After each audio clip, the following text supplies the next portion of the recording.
सभी को नमस्कार। आज का हमारा टॉपिक है भारतीय अर्थव्यवस्था की विशेषताएं, फीचर्स ऑफ इंडियन इकोनॉमी या कैरेक्टरिस्टिक्स ऑफ इंडियन इकोनॉमी। भारतीय अर्थव्यवस्था की प्रमुख विशेषताएं, या इसी को हम कह सकते हैं कैरेक्टरिस्टिक्स ऑफ अंडर डेवलप्ड और डेवलपिंग इकोनॉमीज, यानी अल्प विकसित और विकासशील देशों की सामान्य विशेषताएं। तो जिसमें फर्स्ट है प्रति व्यक्ति आय का निम्न स्तर।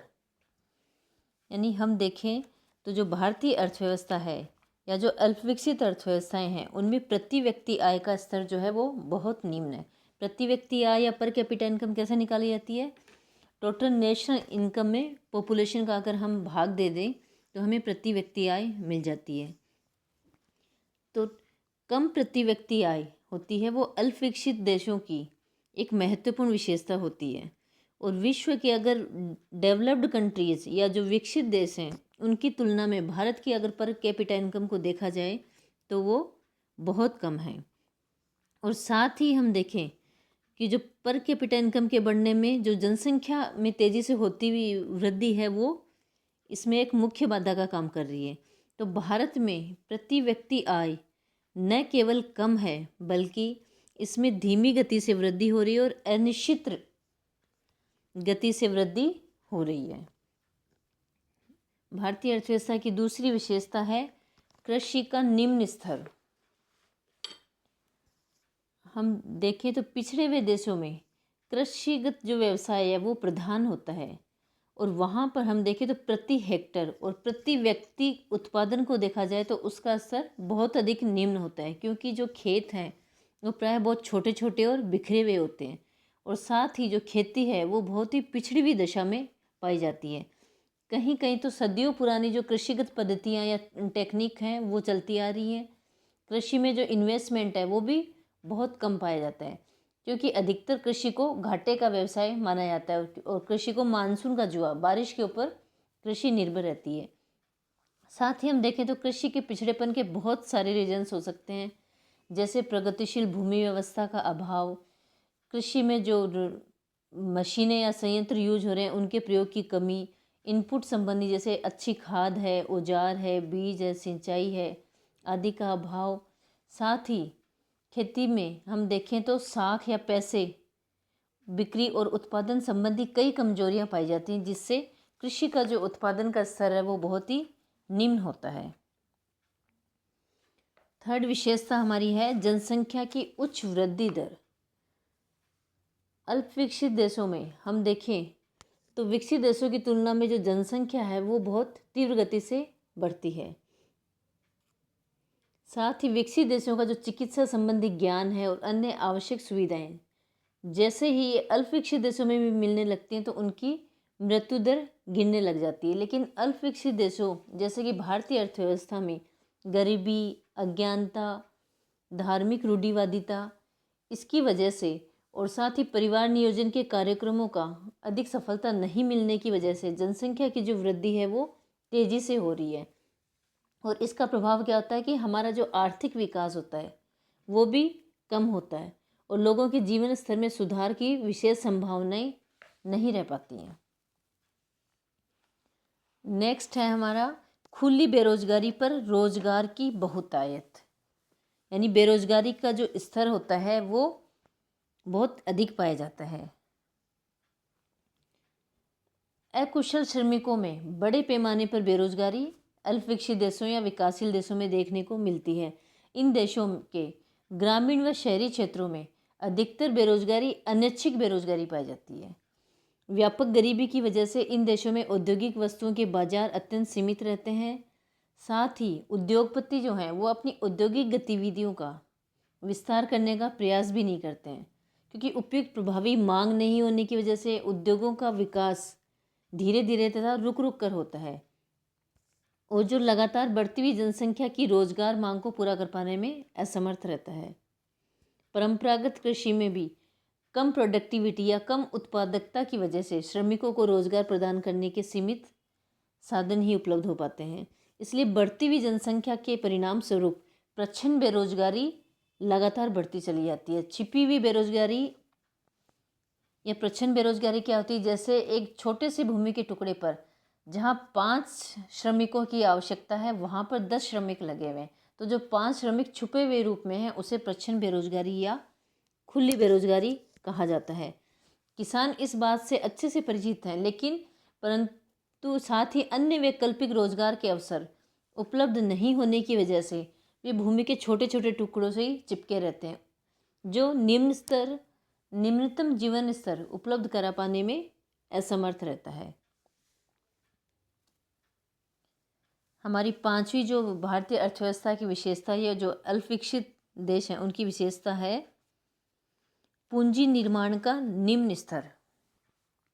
पूंजी निर्माण यानी कैपिटल फॉर्मेशन या वित्त की जो व्यवस्था वो किसी भी देश के आर्थिक विकास की एक मूलभूत आवश्यकता होती है, और भारत जैसे अल्पविकसित देशों में न केवल पूंजी तथा पूंजी का जो स्टॉक है वो भी बहुत कम है, बल्कि पूंजी निर्माण की दर को भी देखा जाए, जो पूंजी के बढ़ने की जो दर है वो भी अत्यंत कम है। पूंजी निर्माण की दर कम होने का कारण भारत की निम्न राष्ट्रीय आय तथा प्रति व्यक्ति आय का कम होना है। प्रति व्यक्ति आय कम होने की वजह से हमारी जो सेविंग्स या बचत होती हैं वो भी कम होती हैं, और जिसकी वजह से इन्वेस्टमेंट या विनियोग जो होता है, यानी पैसे को हम किसी उत्पादक कार्य में भी कम लगा पाते हैं। भारत जैसे देशों में देखा जाए तो आर्थिक विकास के साथ साथ जैसे जैसे इनकम बढ़ती है तो इस बढ़ी हुई इनकम को व्यक्ति सेविंग करने की बजाय खर्च कर देते हैं, और साथ ही जो बचत होती भी है उसको अनुत्पादक प्रयोग करते हैं, जिसकी वजह से सदैव ही पूंजी का अभाव देश में बना रहता है। नेक्स्ट है संपत्ति के वितरण में असमानताएं, यानी भारतीय अर्थव्यवस्था में अगर हम देखें तो संपत्ति के वितरण में असमानता या आर्थिक विषमताएं पा जाती हैं। भारत में राष्ट्रीय आय का जनसंख्या के मध्य वितरण अत्यंत असमान ढंग से है। राष्ट्रीय आय का अधिकांश भाग हम देखें तो अमीरों को प्राप्त होता है, जबकि जनसंख्या का एक बड़ा भाग जो गरीब वर्ग है उसको राष्ट्रीय आय का थोड़ा ही भाग मिल पाता है। तो अधिकतर जो आबादी होती है वो गरीबी रेखा के नीचे जीवन यापन करती है। ग्रामीण क्षेत्रों की तुलना में अगर हम देखें तो आय और संपत्ति का जो बंटवारा है वो शहरी क्षेत्रों में और भी अधिक असमान पाया जाता है। नेक्स्ट है उत्पादन तकनीक का निम्न स्तर। अल्पविकसित देशों में यदि हम देखें तो जो उत्पादन की तकनीक है वो भी काफ़ी पिछड़ी हुई है, और इसका मुख्य कारण क्या है कि इन देशों में साधनों की कमी होती है, जिसकी वजह से वो रिसर्च और डेवलपमेंट यानी अनुसंधान और विकास पर बहुत कम खर्च कर पाते हैं। तो इसकी वजह से देखा जाए तो तकनीकी पिछड़ापन है वो भी भारतीय अर्थव्यवस्था की एक प्रमुख विशेषता है। प्राकृतिक संसाधनों की उपलब्ध क्षमता का पूर्ण प्रयोग न हो पाना। अगर हम देखें तो भारतीय अर्थव्यवस्था या जो अल्पविकसित देश हैं उनमें जो प्राकृतिक संसाधन हैं उपलब्ध होते हैं उनका पूरा या फुल यूटिलाइजेशन नहीं किया जाता है, यानी जितना अधिक उत्पादक तरीके से उनका उपयोग किया जा सकता था उतना उत्पादक तरीके से उनका उपयोग नहीं हो पाता है, जिसकी वजह से जो देश का जो विकास है या जो राष्ट्रीय आय है वो जितनी बढ़नी चाहिए उतनी नहीं बढ़ पाती है। आधारभूत ढांचे की कमी। विकासशील अर्थव्यवस्था या भारतीय अर्थव्यवस्था में हम देखें तो हमारा जो आधारभूत ढांचा है वो भी काफ़ी पिछड़ा हुआ है। आधारभूत ढांचा इंफ्रास्ट्रक्चर में देखें हम, जैसे सड़क है, रेल, परिवहन, सिंचाई, जल विद्युत परियोजनाएं, ग्रामीण विद्युतीकरण है, शिक्षा है, स्वास्थ्य है, बैंकिंग, बीमा, दूरसंचार, इन सभी को हम शामिल करते हैं। तो इनकी भी भारतीय अर्थव्यवस्था में कमी पाई जाती है। नेक्स्ट विशेषता हमारी है जीवन का निम्न स्तर। भारत में हम देखें तो जनसंख्या वृद्धि बहुत अधिक है, और इतनी बढ़ती हुई जनसंख्या को जो संतुलित भोजन है वो भी प्राप्त नहीं हो पाता है। तो देश की गरीब जनसंख्या में से अधिकांश जो जनसंख्या होती है वो कुपोषण का शिकार होती है, और देश की गरीब जनसंख्या में भोजन है, वस्त्र, मकान, शिक्षा, चिकित्सा आदि की दृष्टि से अगर हम देखें तो जो उपभोग का स्तर है वो काफ़ी निम्न स्तर का होता है। और देश में जो आर्थिक प्रगति होती भी है तो उसका जो लाभ है वो आम आदमी तक नहीं पहुंच पाता है। नेक्स्ट है मानव पूंजी की निम्न गुणवत्ता, यानी जो मानव पूंजी है वो भी कैसी है इन डेवलपिंग कंट्रीज या भारत जैसी अर्थव्यवस्था में, उनका मानव पूंजी की जो किस्म है वो कैसी घटिया स्तर की है। जैसे तकनीकी शिक्षा है, प्रशिक्षण की सुविधाएं हैं, उनके अभाव की वजह से भारत में हम देखें तो पूंजी निर्माण की दर बहुत कम है। तो मानव पूंजी क्या होती है कि जो मनुष्य की जो क्वालिटी है वो कैसे सुधरती है, उनको ट्रेनिंग प्रोग्राम्स देके, उनकी जो एजुकेशन है उसको इम्प्रूव करके, टेक्निकल एजुकेशन देके, उनके जो स्वास्थ्य है उसको इम्प्रूव करके, इनके द्वारा हम क्या कर सकते हैं, मानवीय पूंजी को विकसित कर सकते हैं। लेकिन भारत में व्याप्त निरक्षरता जो है वो भारत के विकास में एक बहुत ही अवरोध का काम करती है। तो मानवीय जो पूंजी है वो भी भारतीय अर्थव्यवस्था में काफ़ी पिछड़ी हुई है। नेक्स्ट है प्रतिकूल जनांकीय विशेषताएं। भारत में जो जनसंख्या है उसकी विशेषताएं भी हमें प्रतिकूल देखने को मिलती हैं। जैसे जनसंख्या को ही अगर हम देखें तो जनसंख्या क्या है, जनसंख्या वृद्धि तीव्र है और जो प्रति व्यक्ति आय का स्तर है वो बहुत ही निम्न स्तर का पाया जाता है। साथ ही हम देखें तो जन्म दर और मृत्यु दर को देखा जाए तो वो भी क्या है, जन्म दर और जो मृत्यु दर है, तो जन्म दर काफ़ी ऊंची और मृत्यु दर है वो भी काफ़ी ऊंची है क्योंकि टेक्नोलॉजी का अभाव है। अगर हम देखें जनसंख्या घनत्व को देखें, जनसंख्या घनत्व क्या होता है, प्रति वर्ग किलोमीटर क्षेत्रफल में रहने वाली जो व्यक्तियों की संख्या है उसे हम जनसंख्या का घनत्व कहते हैं।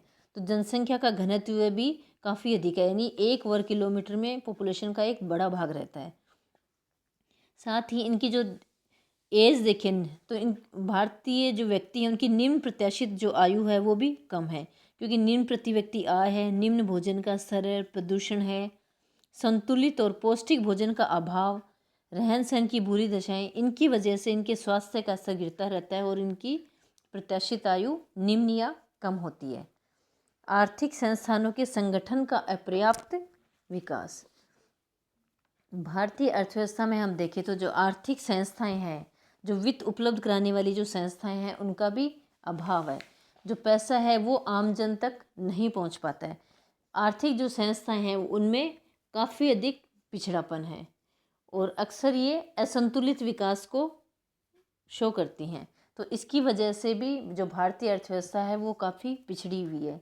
तो हम देखें कि भारतीय अर्थव्यवस्था की विशेषताएं या एक अल्पविकसित अर्थव्यवस्था की विशेषताएं या विकासशील देशों की जो विशेषताएं हैं वो ये हमारे सामने। इनके साथ ही कुछ अन्य विशेषताएं भी हो सकती हैं, जैसे कि कृषि पर अधिक निर्भरता है, श्रम उत्पादकता का निम्न स्तर है, गरीबी जो है वो भी बहुत ही व्यापक रूप में पाई जाती है। और इन देशों की जो आर्थिक निर्भरता है वो भी अगर हम देखें तो ये काफ़ी लंबे समय तक शोषण के शिकार रहे हैं।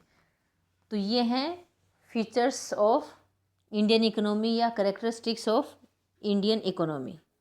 Thank you.